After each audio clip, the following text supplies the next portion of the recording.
Oke, halo, selamat pagi bersama saya Amelia. Saya dari Pusat Kedokteran Tropis. Pagi ini saya bersama Bapak Dr. Riris Andono Ahmad, MPH, PhD, atau kita lebih akrab panggilnya Bapak Doni ya. Oke. Selamat pagi. Selamat pagi, Mbak. Pagi, Pak. Pagi ini kami berdua akan membahas mengenai topik yang sedang hype, yang dicari-cari netizen hampir setiap menit, yaitu coronavirus atau kita kenalnya penyakit COVID-19 ya Pak ya. Oke. Barangkali banyak teman-teman di sini yang penasaran sebenarnya COVID-19 itu apa kayak gitu. Kemudian persebarannya sekarang kan udah banyak sekali ya Pak ya. Semalam baru ada rilis terbaru lagi. Korbannya bertambah lagi.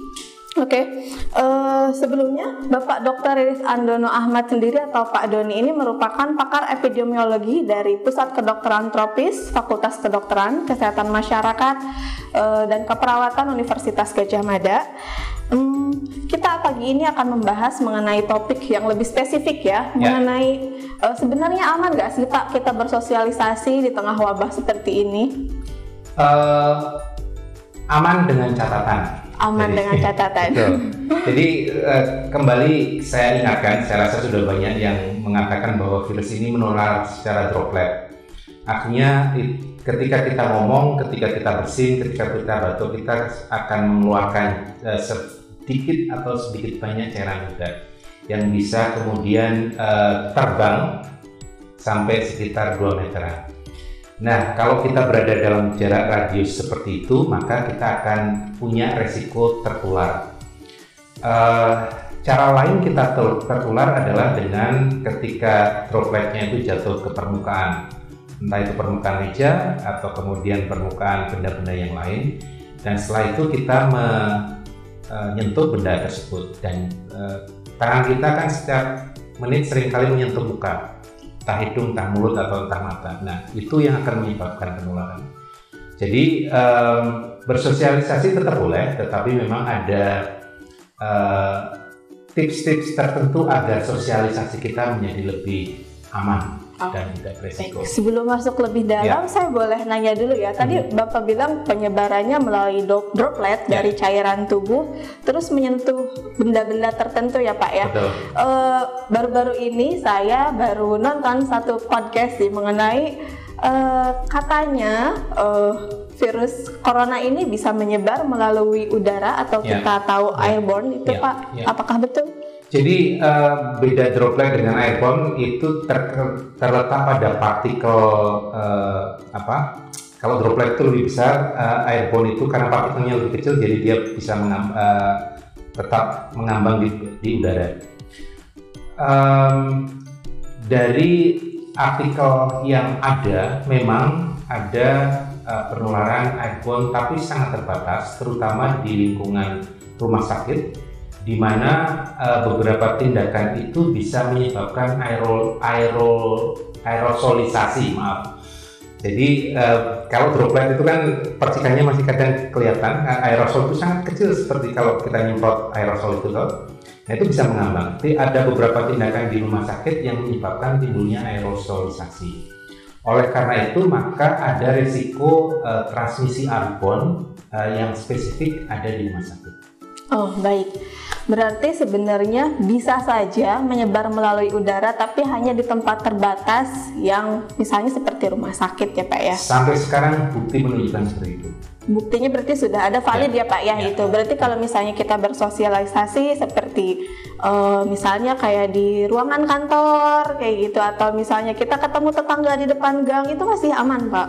Masih aman dengan catatan beberapa hal tadi, jaga jarak minimal 2 meteran, kemudian hindari sentuhan tangan, karena tadi tangan itu sering menyentuh muka kita atau tetangga menyentuh muka tetangga. Nah, kalau mereka kemudian terinfeksi dan kita berjabat tangan, maka itu akan menyebabkan kita bisa tertular, karena setelah itu kita mungkin menyentuh muka kita. Oleh karena itu, di samping mengurangi bersentuhan atau kontak dekat, kita juga perlu rajin untuk cuci tangan. Kalau kita lihat banyak himbauan kesehatan itu bukan memakai masker, tapi lebih menekankan pada cuci tangan. karena memang itu tadi cara penularan lewat tangan itu menjadi hal yang utama. Masker itu hanya diperlukan kalau kita sakit, karena masker kalau kemudian orang sehat memakai masker dan sudah ada droplet yang ada di udara, itu kemudian masker tersebut tidak didesain untuk mencegah masuknya virus ke dalam tubuh kita. Masker bedah yang sering kita pakai itu didesain untuk mencegah agar ahli bedah ketika bekerja di atas pasien yang dibedah itu kemudian kalau ngomong ludahnya tidak muncrat ke pasien. Nah, itu yang kemudian ketika orang sakit, ketika orang bersin atau batuk, itu yang mencegah terjadinya droplet di udara. Baik, yang dimaksud masker bedah itu masker yang warna ya Pak ya? Iya, yang sering kita pakai tuh yang di jalan-jalan kita pakai. Ya, baik. Kita jadi semakin tercerahkan ya sebenarnya mengenai coronavirus dan penyebarannya ini.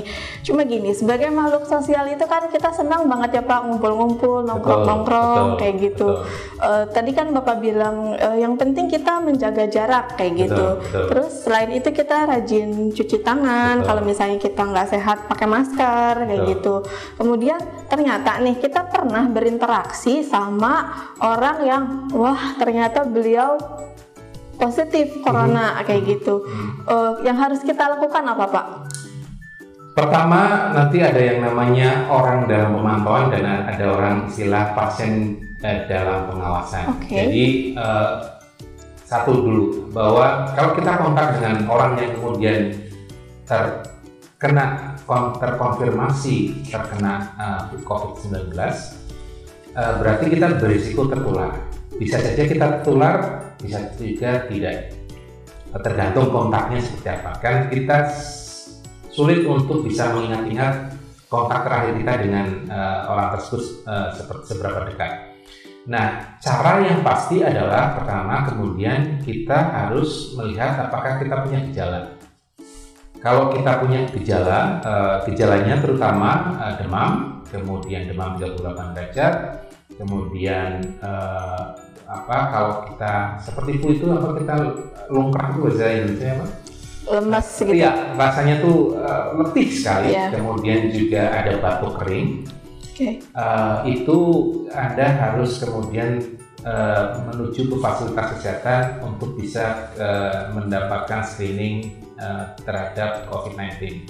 Tapi kalau tidak, masih merasa sehat-sehat saja, sebaiknya kemudian kita mengkarantina diri. Kalaupun bergejala, kita juga mengisolasi diri. Jadi selama tidak berat, apalagi sekarang rumah sakit itu kapasitasnya penuh untuk kasus COVID itu semakin meningkat pesat, maka langkah pertama yang bisa kita lakukan kalau tidak bergejala, kita mengkarantina diri. Tetap di rumah, batasi kontak dengan yang lain, bahkan dengan anggota keluarga. Kemudian hidup sehat, tetap memonitor gejalanya sampai 14 hari pasca kontak terakhir. Jadi kita hitung kontak terakhirnya kapan? Kita perhitungkan kalau sudah 14 hari, berarti kita memang tidak terkena COVID-19 kalau memang tidak muncul gejala sama sekali. Kalau muncul gejala, kemudian dilihat lagi. Kalau masih ringan, mungkin kita bisa mengisolasi diri di rumah saja. Kembali kemudian jangan kontak dengan yang lain.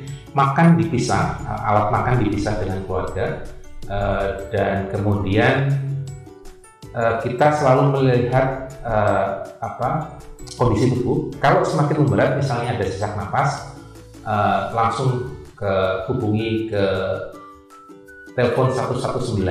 Itu adalah untuk call center untuk COVID-19 saat ini.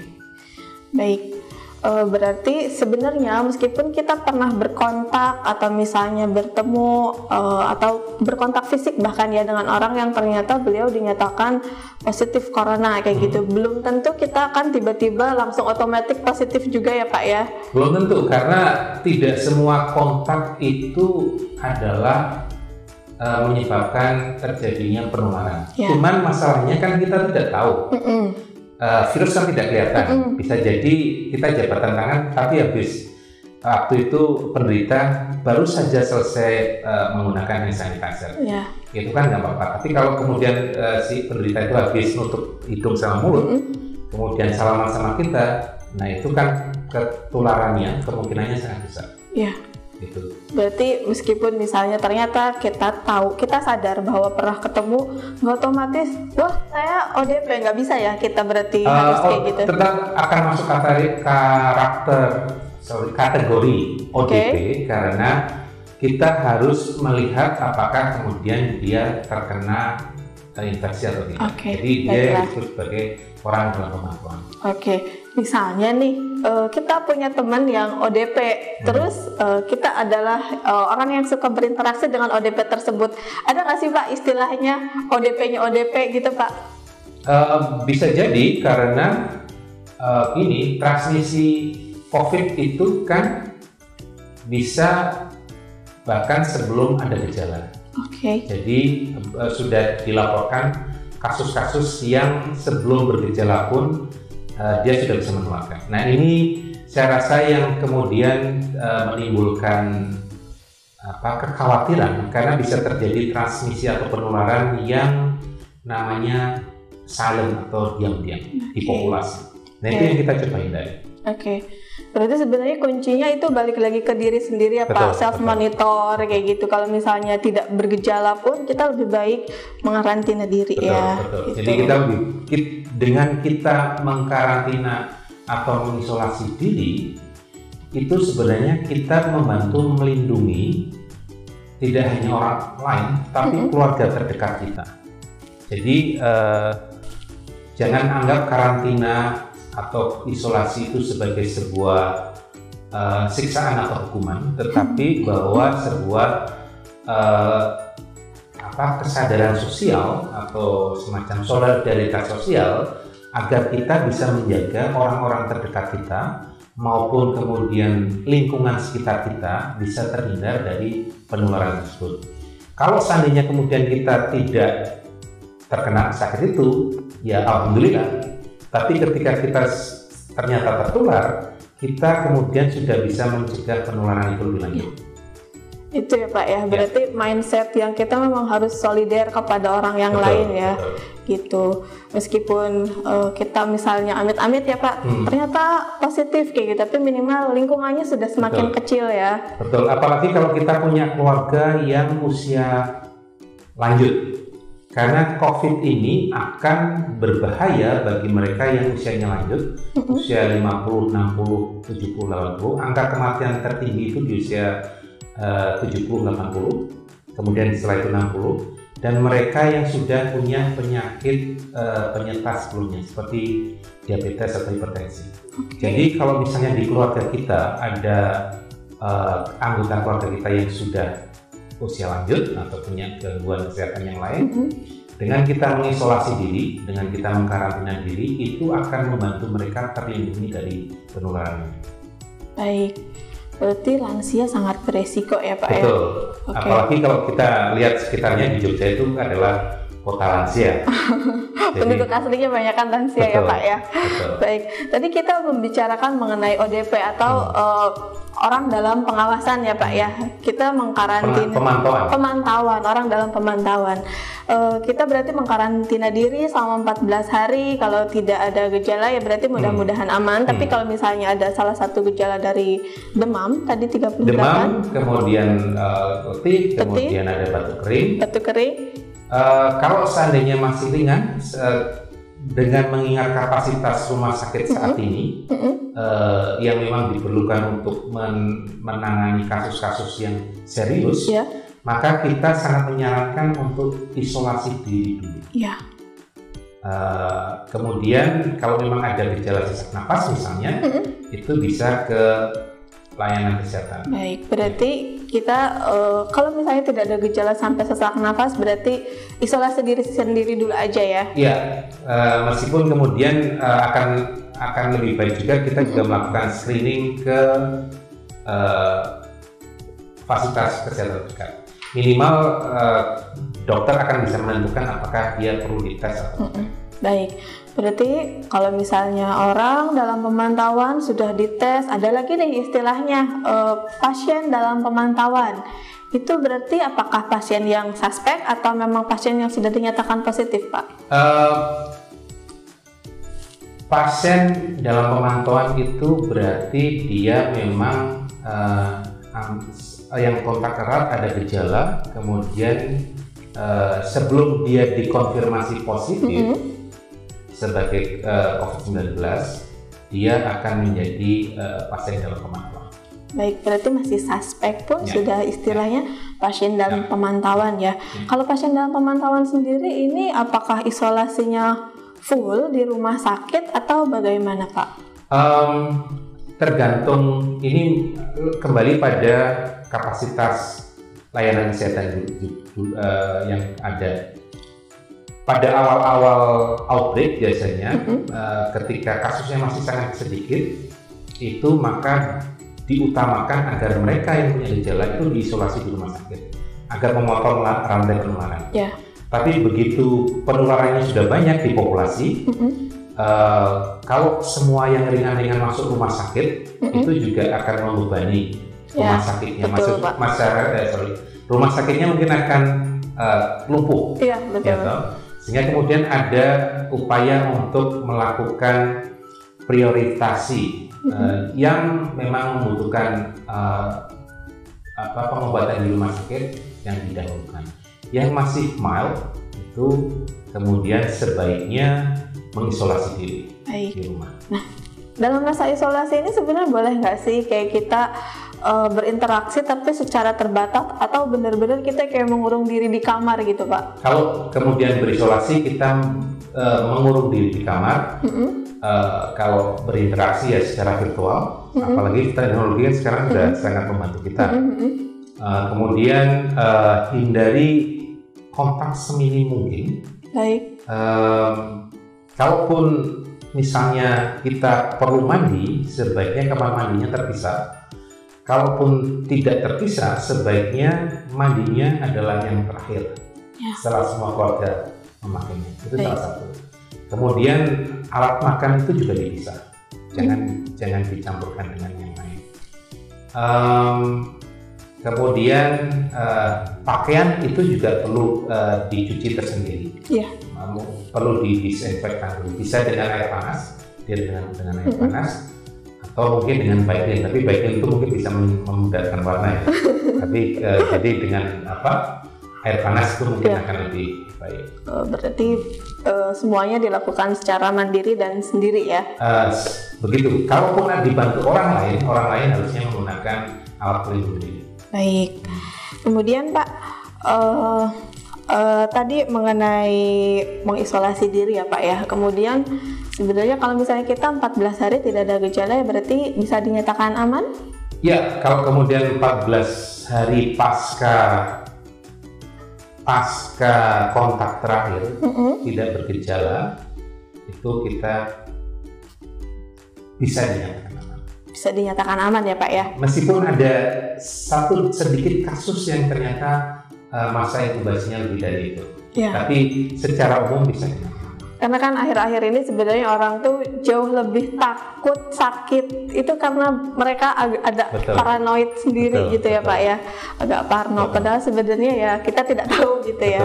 Jadi intinya karena banyak ketidaktahuan itu yang menciptakan ketakutan. Sampai saat ini memang fatalitas penyakit ini masih menjadi tanda tanya. Di Cina itu sekitar 2-3%, tapi di Italia dan Iran menunjukkan yang lain, dan di Indonesia kita masih belum bisa bilang bahwa angka kematiannya tinggi, karena masih yang muncul di rumah sakit, yang muncul dan ditemukan dan kemudian meninggal itu jumlah yang ditemukan dan meninggal itu sangat sedikit. Jadi menimbulkan kesan seolah-olah angka kematiannya tinggi. Nah, kalau belajar dari apa yang terjadi di Cina, kan sebenarnya 80% dari kasus itu mild, gejalanya ringan. Meskipun ya mildnya flu, masih kita bergejala. Tapi kemudian 20% itu yang membutuhkan perawatan, dan ada sekitar 5% yang membutuhkan perawatan intensif. Dan itu yang kemudian berisiko fatalitasnya tinggi. Tetapi kemudian masalahnya kan karena ada penularan yang diam-diam tadi, orang yang tidak bergejala kemudian bisa menularkan. Seperti yang terjadi di Cina, di Wuhan, tiba-tiba kasusnya melonjak tinggi dan kemudian rumah sakit sistem kesehatan itu tidak mampu menampung kasus yang ada. Nah, ini yang bisa menyebabkan kepanikan dan kolaps.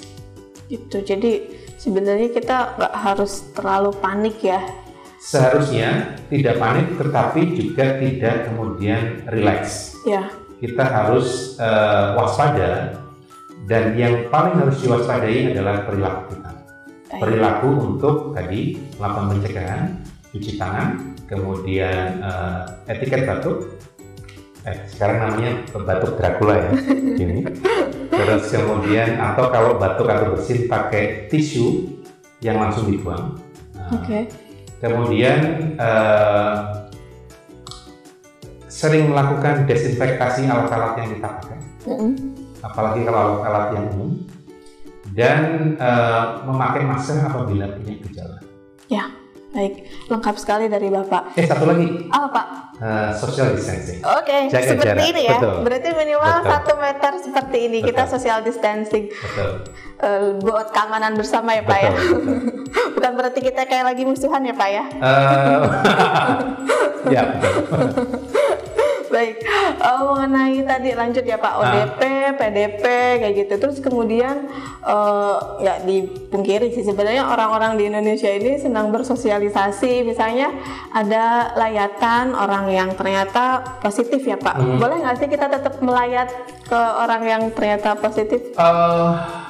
Nah ini yang agak tricky ya, karena layatan itu kan kewajiban sosial. Ya. Kemudian juga tradisi kita menyebabkan kita memang harus mengekspresikan hal tersebut. Tetap boleh, tetapi kembali prinsip-prinsip kehati-hatian itu diperlukan. Kalau kemudian menggunakan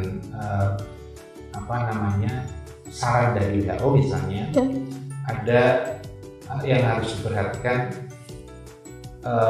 Pertama misalnya dari sisi pihak keluarga sendiri mencoba membatasi agar ada juga mungkin taksiahnya ya, jangan terlalu banyak berkumpul. Kalau di WHO mengatakan sebaiknya nggak boleh lebih dari 50 deh, karena untuk semakin tinggi orang berkumpul itu akan semakin berdesak-desak.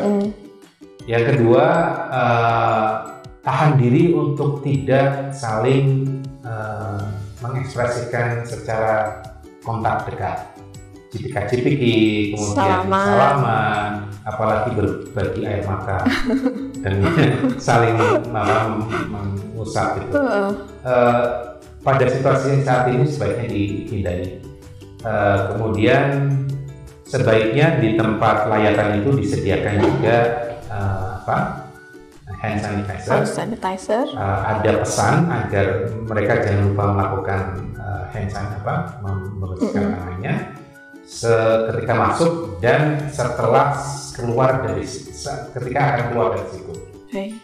Dan mungkin kalau dulu mungkin orang menganggap itu sesuatu yang sangat aneh dan fancy, tapi sekarang salah satu saran yang dilakukan adalah proses itu bisa dicoba ditayangkan secara real time, ada online.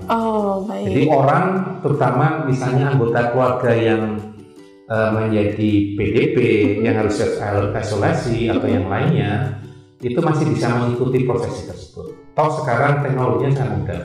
Hanya dengan HP saja semua sudah bisa dilakukan. Jadi memang ini hal yang sulit, ini hal yang baru, tetapi perlu ada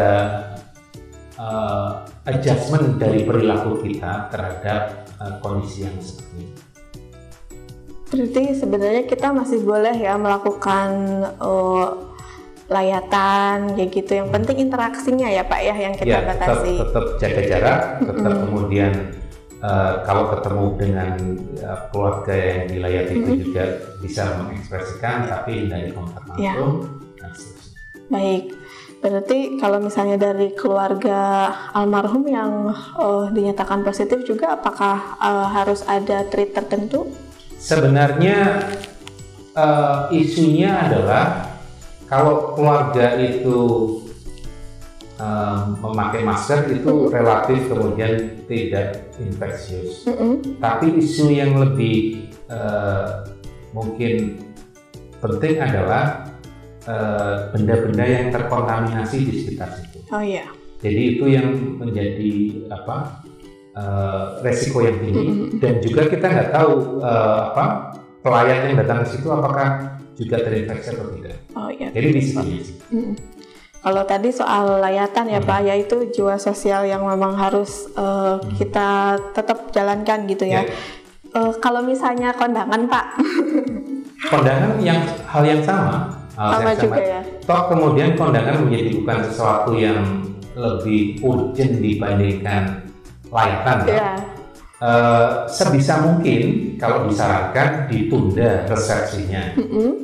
Kan yang menimbulkan resiko adalah kerumunannya. Kalau akad nikahnya kan masih bisa tetap dilakukan, kalau itu tidak akan menghambat itu. Tetapi resepsinya mungkin ditunda ketika pandemi ini sudah selesai. Kalaupun sulit, prasyarat tadi perlu dilakukan. Sebaiknya tidak dalam jumlah yang besar. Kalaupun bisa, kemudian dilakukan dengan ada online itu. Kondangan online ya Pak. Kondangan online. Nanti bisa transfer. Betul. Atau kemudian kembali prinsip distance, kemudian pakai hand hygiene dan sebagainya itu penting. Baik Pak, kalau mengenai peran kita sebagai generasi muda tadi kan social distancing, kemudian pola hidup sehat dan bersih, menyaring berita, singkirkan yang hoax. Kemudian kalau dari pemerintah nih isunya kan lagi rame lockdown kayak gitu, sebenarnya apa sih lockdown dan apakah itu sebenarnya harus nggak sih dilakukan sekarang di Indonesia? Baik. Ya, lockdown itu sebuah isu yang sangat hangat. Ada sebagian besar orang yang menyarankan katanya kondisinya sangat kritikal dan harus di-lockdown. Juga banyak media yang menggunakan term atau istilah lockdown dengan sangat cairnya. Ada penutupan sedikit sudah dilakukan lockdown. Di Solo kemudian menutup tempat-tempat hiburan sudah dikatakan sebagai lockdown. Padahal lockdown itu ada, kalau istilahnya di dalam mitigasi ancaman itu benar-benar mencoba semacam memenjarakan istilahnya. Kalau di dalam penjara itu di lockdown itu orang disendirikan. Lockdown itu bisa lockdown di dalam kamar, jadi dia tidak bisa keluar dalam kamar yang ada di dalam, dan yang di luar tidak boleh masuk, atau lockdown gedung, atau kemudian lockdown wilayah. Nah, isunya adalah ketika kita melakukan lockdown itu karena semuanya orang harus tinggal di dalam, semua aktivitas akan berhenti kecuali yang sangat esensial, mungkin rumah sakit, dan seterusnya. Kemudian akan ada semacam cara agar aturan itu dipatuhi.